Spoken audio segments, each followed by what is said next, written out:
Hello to anyone watching this. It has been such a pleasure getting to reunite with the Mysims games. They are such simple fun, and especially getting to play them over the Christmas period, it's just been so lovely and cozy. But I must admit that I did have more fun reuniting with Mysims Kingdom. It's always been my favourite out of these two games. I just think it has a much more compelling gameplay system, story, and most importantly characters. Like, not just the ones that you meet throughout the game, but I like to think of the islands themselves as their own characters. Like, not just in terms of their general themes, but with all of the different buildings that you find on them, and all of the different pathways and hidden corners with chests that you can find. You know, all of that makes these islands feel incredibly compelling. So today I just wanted to rank them all based on that, as well as the different tasks and stories on them, as well as, of course, all the sim characters that you find on them. The only things I'm not really going to be considering are the extra tasks that you get after the main questline is finished, because, you know, apart from a few generic socialization events, they don't really progress any stories, and all of the redecorating tasks that you get just make all of the buildings look considerably more garish and ugly, at least when I'm redoing them. So yeah, they don't really mean much to me. They're just a fun few extra hours with the game. What I want to talk about are the main quests that you get from each of these islands. So let's get into it. Now, while I do obviously have fun completing all of the tasks on each of these islands and getting to know each of the Sims individually, you know, one island does have to be at the bottom, and for me it's quite easily the Uncharted Isle. By far the most uninspired out of any of these islands, like, even down to the fact that its layout is an exact copy of Candy Palooza. The overall story on this island as well is really generic. You know, it's just a big bad Vincent wanting to steal away some dinosaurs, but you go in there, change his heart by releasing his prisoners, and that's it. I think the other biggest problem of the island is that is indeed it. There's like 3 quests before the island is just finished. Like, were there really no other possible things you could want to do apart from, you know, extra tasks after the story? Like, this island is over before it's even started, which is a real shame, because if there were a couple more cavemen that you could get to know, and if the island stretched to the right a bit more, so there were more plots of land for building, you know, maybe some ironic big techie thing, I don't know, just something to make this island more compelling than it currently is. But, you know, I do still enjoy Sylvia. You know, I think she's a fun character. I do think Vincent's a lot less fun as a villain than as just like a generic museum owner, but, you know, it is what it is. I do still enjoy finishing what little there is to do on this island. Next is Cowboy Junction, which sort of has the opposite problems to the Uncharted Isle, where I think it's a bit too big and its story goes on for a bit too long. Like, there's a couple quests here that just sort of didn't really feel that needed. Like, as much as I do enjoy the secret little area at the back with the extra mining place, and you need to help old Gabby by making a bridge across, like, I adore a good bridge making task, it sort of just felt unneeded. Like, if we just cut straight to Gino getting his horseshoe, that would have been perfectly fine. I also feel like the end of the quest line, where you help Ginny become friends with Rusty by doing up his campsite, was also quite unnecessary when he'd already been reformed. Like, it's always nice to do up an area, especially in the main quest line, when you're not expected to put in 50 different bushes just to reach a nature requirement, but I don't know, there was just sort of something unnecessary feeling about it, especially when there are multiple other building plots that you do not touch during the main quest line. Like, this could have been the same as that and there really wouldn't have been a problem. And need I mention that poxy cow herding task that took me about a month to finish as a kid, but you know, luckily I did finish it a lot quicker in my most recent playthrough. You know, I just absolutely hate how even when the cows are in the pen, they just won't stay there if you get anywhere near it trying to herd a different cow. You know, they just head straight for the exit again to get away from you. It's just so annoying, but, you know, at least it only took a couple minutes out of my life this time. Just, yeah, while I don't appreciate the way that the story kind of drags on and feels unnecessarily long, I do really enjoy this quite eclectic cast of characters that it has, you know, especially with Roxy and Gino almost like being completely out of place, but still somehow working in this environment. You know, it is still fun seeing all of these different characters interact. I just wish it could have been that bit more succinct. Next is Rocket Reef, which I think suffers a similar problem in terms of its length being just a bit too long, but here it's obviously for different reasons, where the overall story of the island splits into 3 different directions, not all of which I think are as compelling as each other. My favourite of the 3 is definitely Tobor's. You know, it's just a really cute little arc where he sets up his own diner and you even get to build a little bridge to it. You know, all of it's very cute. I especially love the bit where you have to go around to each of the different building plots and put up a poster. You know, it's not the most in-depth exploring, but, you know, it's still fun to run a little lap of the island.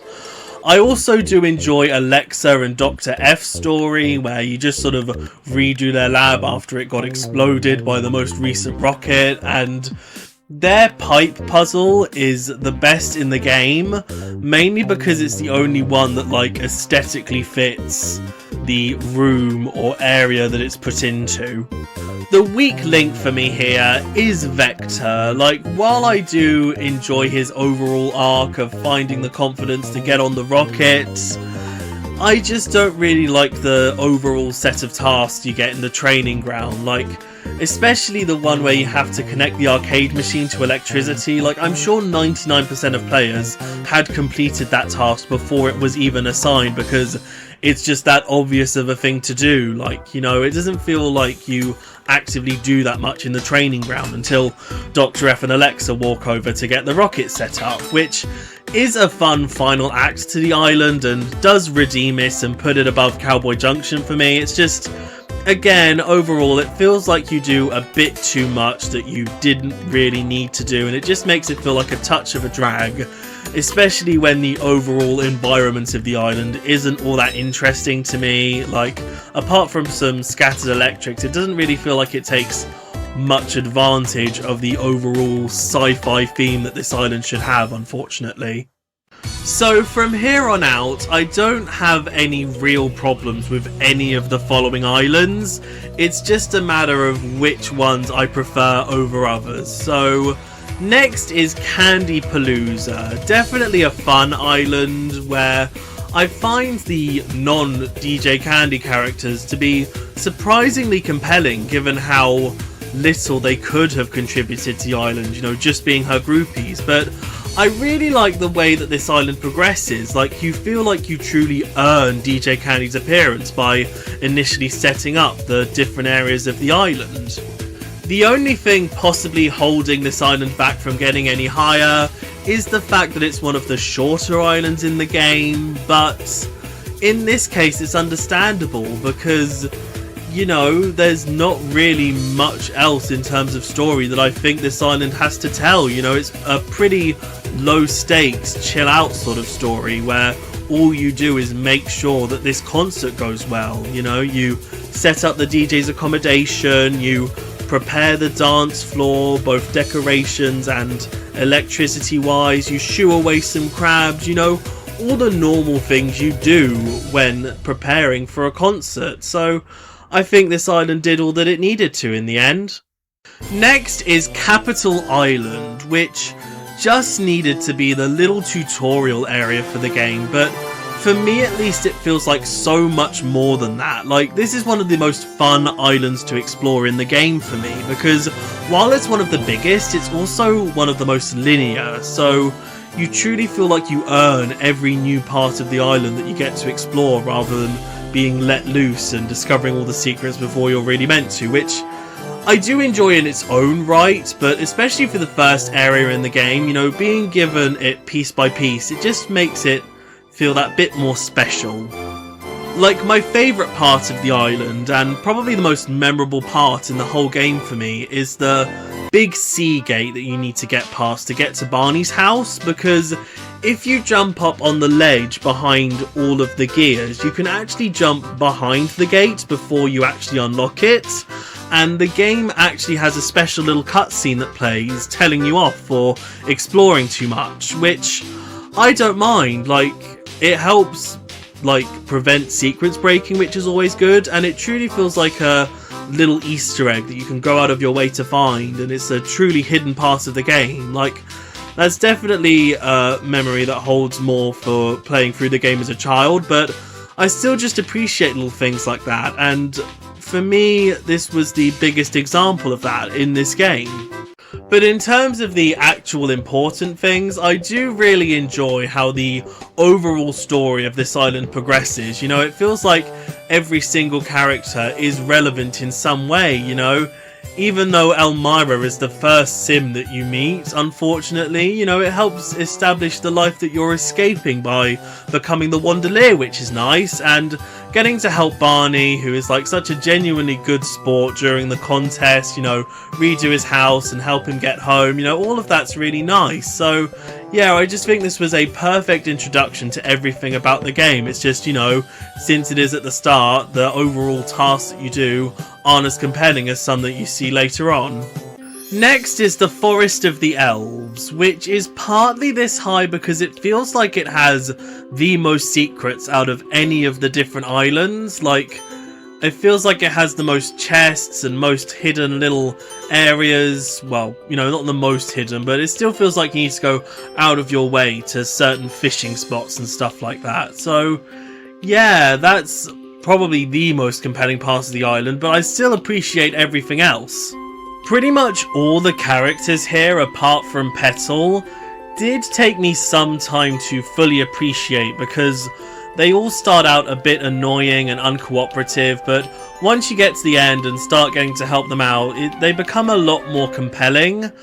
Especially Proto Makoto, whose socialization event is the worst in the entire game, because it is pretty much just luck or one internet search for a walkthrough, but you know, that's after the main quest line, so I can't really complain about it. But yeah, Petal really carried this cast for the majority of my time on this island. Like, you really just want to help her out, especially because of the way that Leaf's just been tearing down everything else, but you know, since I can just easily fix it, it doesn't feel like that much of a bother. And I really enjoy how you keep having to go back to the statue, even though he doesn't give out the most helpful hints, like they need to basically be translated by Petal. It's still nice to have like a recurring story element to this island. Like, you really feel like has its own personality and whimsicality to it all. And I like how a lot of that is pretty much negated by the final task being to basically just plug in an electric guitar. Like, that's the sort of juxtaposition I can really get behind, especially when every time you walk past the stage afterwards, like, a full-on rock riff plays. Like, I just really appreciate that. Like, everything about this island feels so perfectly put together in the way that it juxtaposes like nature and technology. You know, it's the sort of thing that the Uncharted Isles would have really benefited from, but if they were going to put all of those ideas into here, you know, it helps me appreciate it even more, so I don't think I can really Next is Rene's Nature Preserve, an island that's quite heavily carried by its set of tasks. Like, it's obviously not going to get very far based on its cast of characters. Like, Rene's obviously a sweet enough girl, but you know, when she's the only character, it does start to feel a bit weird, especially when it's the only island like that in the entire game. Like,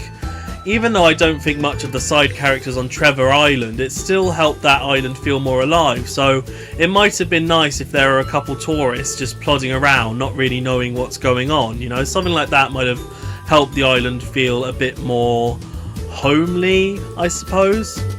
But anyway, the main thing that I'm here to praise are the tasks, like the ones where you have to redecorate the welcome center or fix up the mechanical ball aren't all that special to me, but the ones where you have to like rebuild the cat's tower or build a bridge for the mother bear are some of my absolute favourites in the game, because I just appreciate when you get to build something that you actually traverse on. It helps me feel like I'm truly rebuilding the world in a more meaningful way than just painting some walls. Like, I don't really know how to explain it that efficiently, but I just really enjoy when there's just a specific thing that you need to build and you just get to use it from there on out. Like, obviously that's more applicable to the bridge than the cat tower, but I still really appreciate both. Like, getting to basically make an adventure playground is like one of those weird things that I always enjoy doing in games, because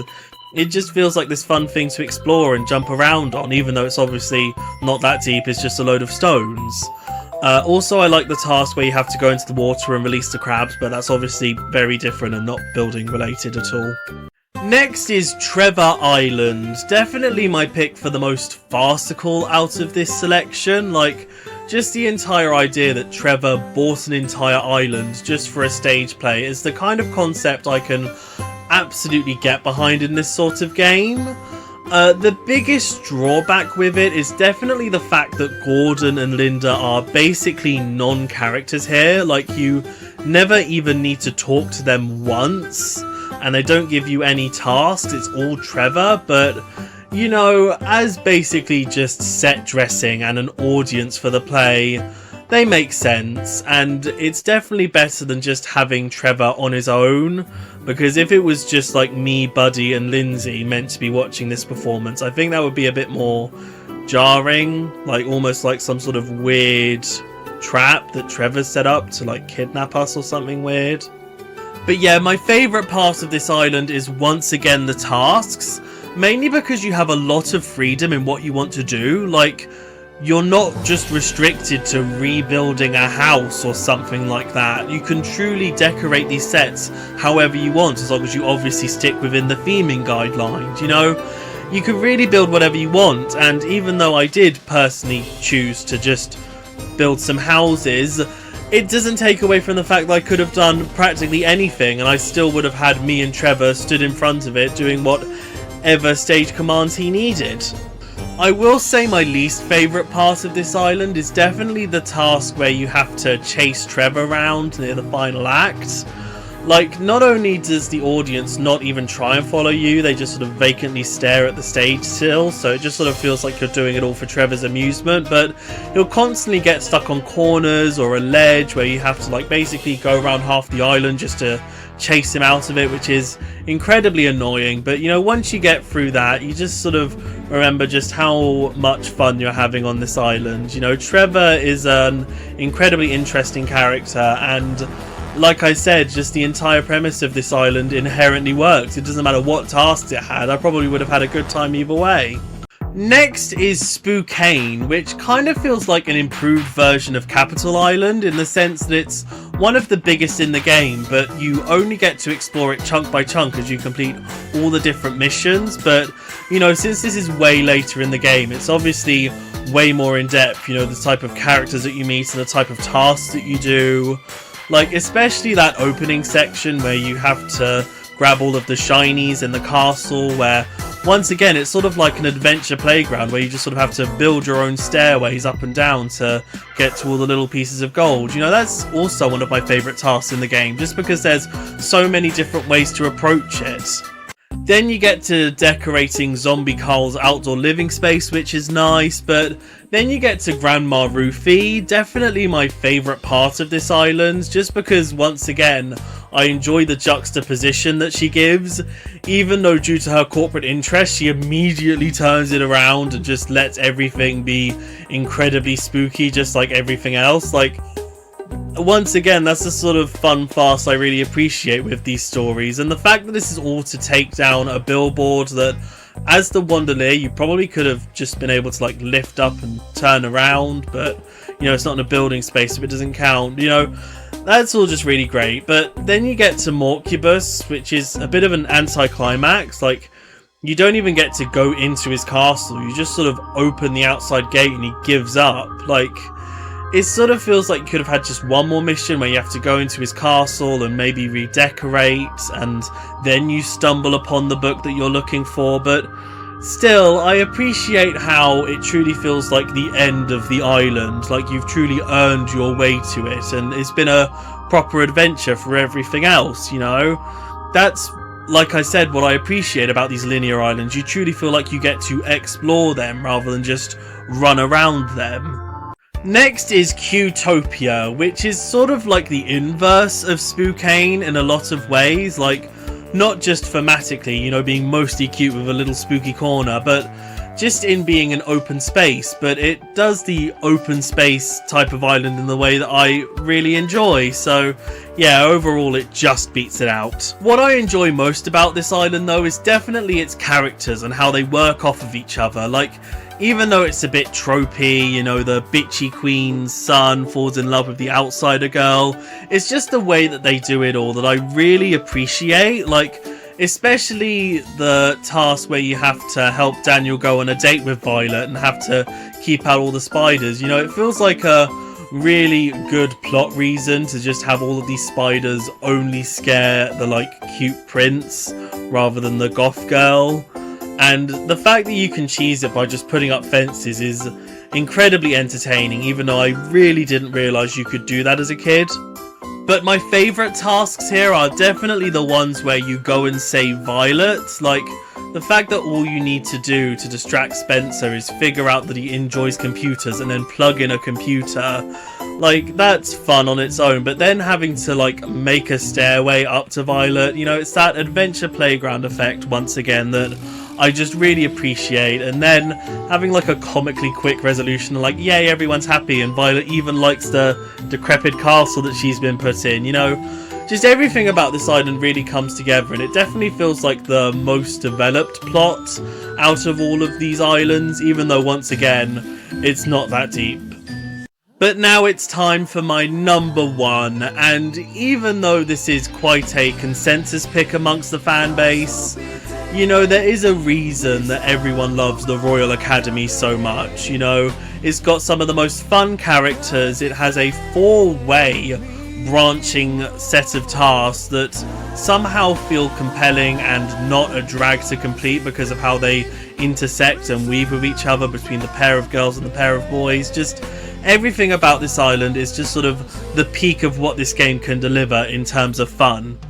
Like, even from the start, the task where you clean up and redecorate the school is one of my favourites in the game, because you have the two little side rooms that you can do basically anything with. You know, you could make it a computer class or a home economics class. You can really do whatever you want, and once again, that's the sort of freedom that I really enjoy. And then getting to pick between whichever classmate you want to help first, like, that's fun to choose, even though I always go for Chaz first because his are the easiest and least in-depth tasks to complete. You basically just have to plug in the Extrematron and he's happy. But then getting to redecorate the dorm rooms is also one of my favourite redecorating tasks, because you get to truly design it to be like half for the girls and half for the boys, and just something about that theme I always really appreciate.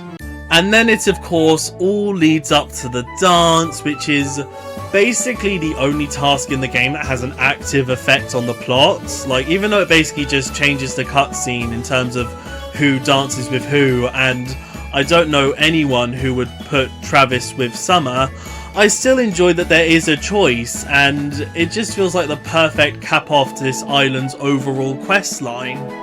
So yeah, this island just has some of the best out of every single aspect of the game. You know, some of the best characters, best quests, best dialogue, best everything. So I can't help but call it the best out of all of the different islands at the end of the day.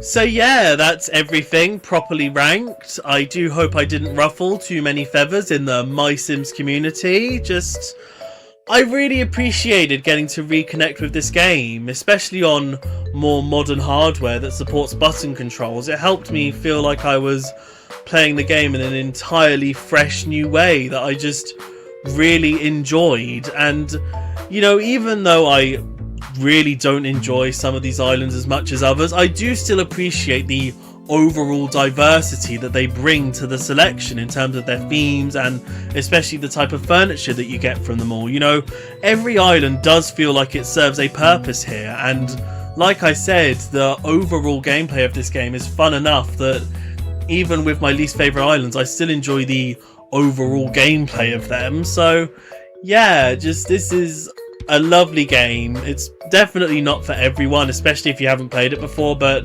like I said, I just loved getting to play it again. But yeah, if you have any questions or concerns, do let me know. Just obviously I didn't include the reward island because, you know, there weren't any actual tasks to do on that, and it's basically just a sandbox. But even if I did, I probably wouldn't have put it that high up because, like I said, I'm just really not good at decorating, and anything that I put in that giant plot of land would have really just been a detriment to the overall island. But bye bye, have a nice day.